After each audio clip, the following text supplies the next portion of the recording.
Hope all of us are doing fine. My name is Ernest, and this is Ernest Sciences and Mathematics TV channel. Before we proceed, I'd like to kindly request our members to subscribe and engage us in the comment section, and also check our various description boxes for various links, which I normally put there in terms of a playlist. They're going to consist of a range of videos, which are basically going to be a discussion on the same topic.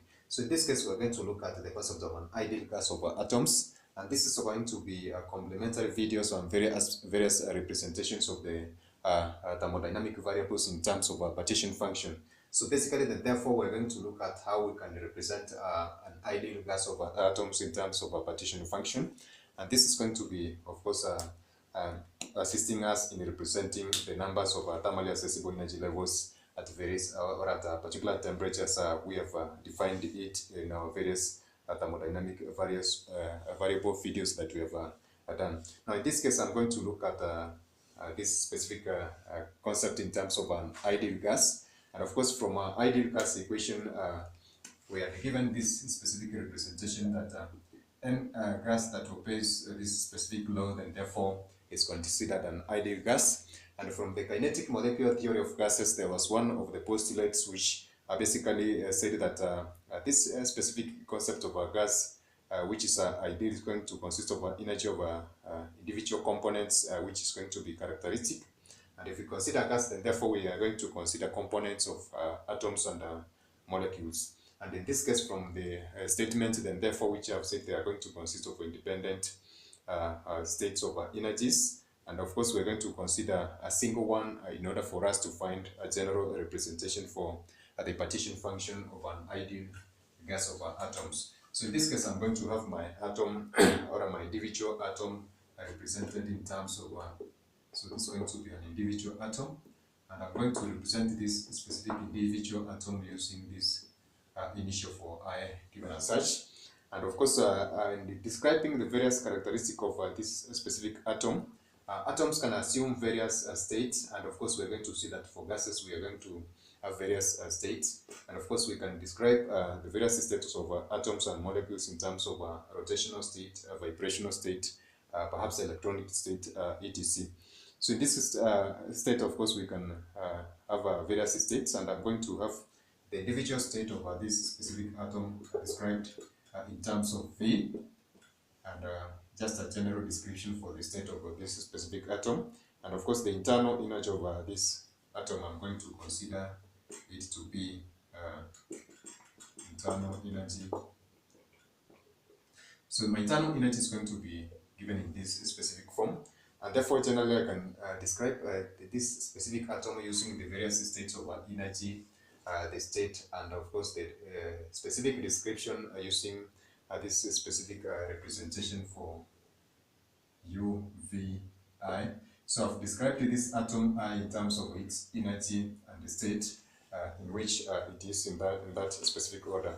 So I can give various states of this specific atom using these different descriptions, whereby I'm going to consider the number or this state of atom I perhaps in a specific state given as 1. And therefore, I'm going to look at a specific state 2, and that's going to go in that specific order, whereby they have catered, I will have catered for all the ranges of states of that specific atom given in terms of the last one. And so the summation of this is going to describe all the states of that particular atom. And therefore, we can have this one given in terms of UV representing the energy and the state of that specific atom, whereby we're going to have this one given as UV1.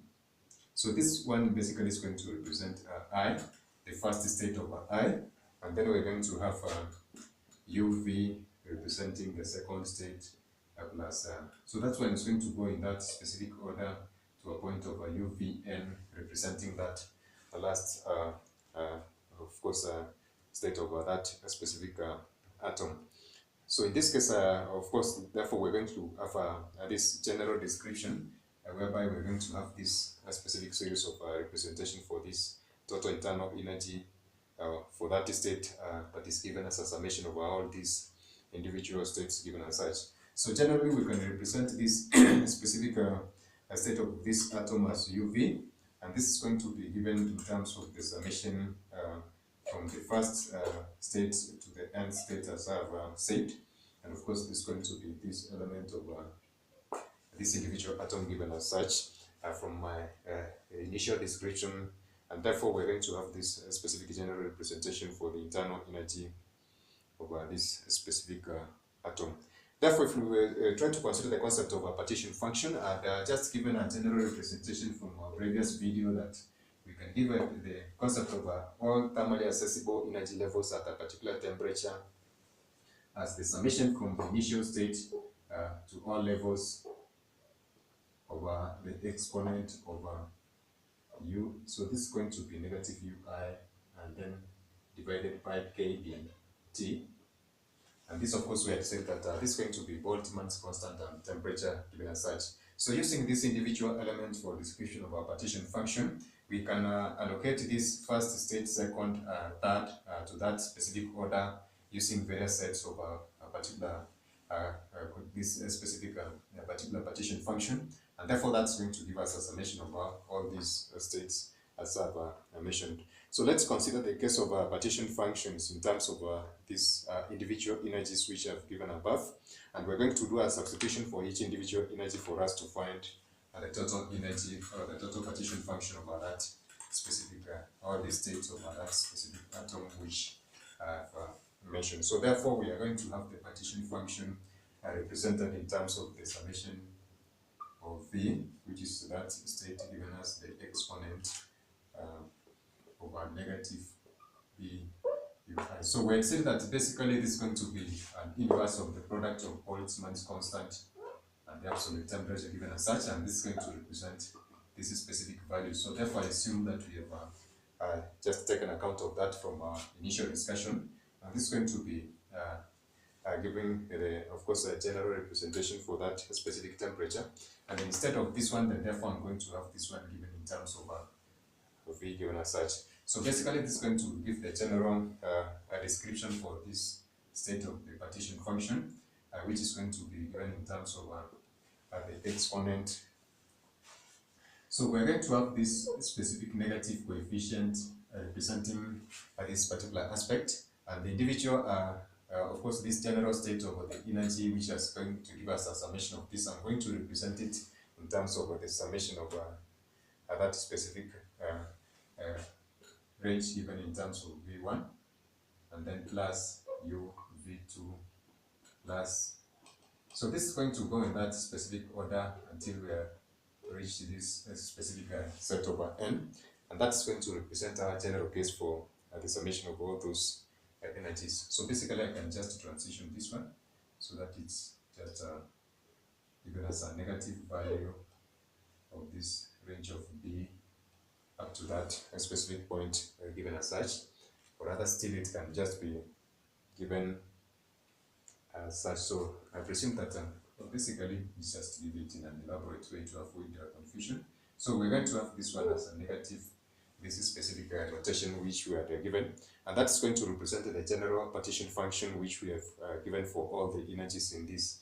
But for us to simplify that specific equation, we're going to use the concept of logarithms which we have discussed, especially on our opening statement on the concept of partition function. We said that we are going to use various laws of differential calculus and logarithms and the laws of exponents. In that case, of course, they are going to assist us to simplify some of the of course, representations like this that we come across, especially on summation. So if we find that the sum of these exponents, which is an addition of those various ranges of terms of the individual individual terms of those particular energies, we can have the exponent of generally of a term A and B given in terms of the exponent of A times the exponent of B. And then we are going to have that the natural log of a product over A or a cross product over AB can be given in terms of the natural log of A plus the natural log of B given as such. So this is a general representation that is going to assist us transit or simplify this, especially the right part of this specific equation. And we can have that one basically by applying this second aspect of or the exponent of the first aspect of the summation of these specific elements for A, B, which are going to represent individual energies in terms of the product of those specific exponents. Therefore, I'm going to convert that first equation so that it can be easier for us to do an evaluation. And that's going to be in terms of this, of course, range of energies. Therefore, I'm going to have this specific Q given in terms of the summation from V of the exponent of negative, that is B. So instead of this one, I'm going to have the state of V and number 1 as our first set of representation for that energy. And then I'm going to have, so this basically is going to be given as such. And then we're going to have this summation of V, the exponent, negative B, U, V, and that second state. And then we're going to have, so that one is going to go in that specific order until we come to the last representation of that set of energies, which is negative B, and then we're going to have N represented as such. And that's going to form a summation of, or rather the product of these specific individual energies being represented in that specific set. Now, we had said that this basically can be a range of particles which are either similar or different. Now, if you consider the same set of atoms which are going to consist of course, partition functions, we can represent an individual partition or an individual set of or an individual atom using a partition function using the general case of an equation, which I'm just going to give on the board. So we have this range of atoms. So suppose these particular energies are given in that. If we consider this, if all the atoms are the same, then we're going to have the partition function for each atom given in terms of the equation of the partition function is equivalent to the summation of V exponent of negative. So we're going to have this negative BU, and then we're going to have this at the state V, which I mentioned, and therefore this is going to be raised to the exponent of n given as such. So if we look at this, basically it's going to give us the aspect of Q, and then raised to power n. So therefore this is going to translate into Q raised to power n as that. And we had considered in this case for atoms that are the same. And of course, for an individual atom, it can be presented as this one. Now, in consideration of the aspect of matter, I mentioned that basically liquids and the gases are going to behave in a unique way as compared to solids, in a sense that we can describe the constants of a solid in terms of their specific energies, since their specific lattice are going to be considered for atoms which are in a specific position, unlike the gases and liquids which are going to be swapping position. So in this case, if we consider the solids, and therefore this is going to form a set of what we refer to as distinguishable particles, or we can be able to isolate those particles and describe their specific state and individual energies. But for liquids and gases, since they are going to be swapping positions, they are going to be regarded as indistinguishable particles, and we're going to have two different states of representing the partition function for these two specific set of course, atoms for solids and liquids or gases. Now, for the expression that we have described for this specific atom, this is going to represent a distinguishable particle, and basically which is going to be given in terms of a solid. So therefore, this is distinguishable. And for us to find the partition function of these distinguishable particles, this is going to be given in terms of Q to power n given as such. And then now for liquids and gases which swap positions, that's going to form a range of indistinguishable particles. And their partition function is going to be given in terms of Qn over n factorial, which is going to be the general representation of that specific partition function. So that's going to be applicable for molecules and atoms, or atoms of this specific set of course, matter that we consider to be an ideal gas of atoms given in that specific case. So for atoms of solids which are distinguishable, this is going to be a representation of the partition function given as Q raised to n. Now for indistinguishable particles which swap positions like the liquids and gases, we're going to have the partition function given as the q to power n over n factorial given in that particular order. So catch us in our next videos. We're going to look at various aspects, especially for the examples which given in terms of question sets, which are going to assist us apply this specific formula. So that's it for now, guys. Bye, God bless you. Catch us in our next video.